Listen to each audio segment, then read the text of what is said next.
Paparusahan na ang mga TNVS rider at driver na nagkakansela ng booking nang walang sapat na dahilan. Approve yan sa ilang pasahero pero ang ilang driver may alinlangan. Live mula sa Maynila, may unang balita si Bea Pinlac. Bea? Susan, dagdag stress raw para sa ilang commuter ang mag-book sa mga ride-hailing app ngayon. Minsan kasi nagka-cancel ang mga rider o yung mga driver. Kaya ang LTFRB pagmumultahin ang mga magka-cancel ng biyahe ng walang sapat na dahilan. Totoong may forever. Sabi yan ng commuter na si Jessa na sobrang stress na raw sa haba ng oras ng pagbobook sa mga ride-hailing app. Naglalaan na nga raw siya ng hanggang 1.5 oras para mag-book, pero minsan, hindi pa rin pinapalad. Very stressed talaga. Marami akong drivers na sinasabihin, Kuya, please don't cancel, late na ako. Kasi wala na talagang nag-a-accept or if meron man matagal siya. Ayon sa LTFRB, pagmumultahin na ang mga TNVS driver na magkakansela ng booking. 5,000 pisong multa sa unang offense. 10,000 pisong multa at 30 araw na i-impound ang unit sa ikalawang beses.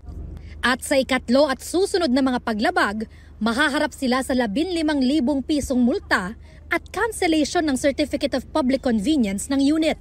Kabilang daw sa mapaparusahan yung mga magkakansela ng booking para makaiwas sa mga biyaheng hindi gaano kataas ang singil. Pati na rin kung diskriminasyon ito sa mga senior citizen, PWD at iba pang vulnerable groups. At ang mga magkakansel habang nasa gitna ng biyahe nang walang valid reason. Sabi ng LTFRB, abala kasi sa mga commuter ang mga booking cancellation lalo na kung may emergency. Ngayon pa lang, nagrereklamo na ang mga TNVS driver at rider.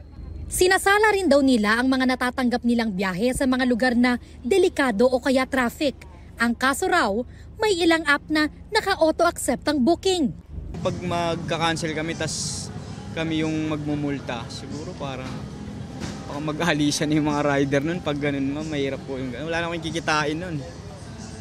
Lalo minsan matumal pa po.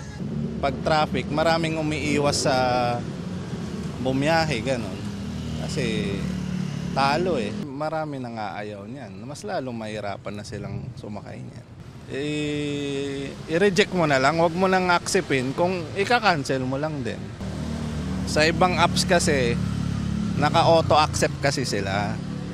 Yun naman ang mahirap sa ibang apps. Pag matraffic talagang kakancel ka talaga eh. Pag matraffic eh. Bawas kita talaga yun. Ayon sa LTFRB, may ilang exemption naman sa pagmumulta tulad ng pag-cancel ng booking dahil sa kalamidad, nasirang sasakyan o dahil sa ugali ng pasahero.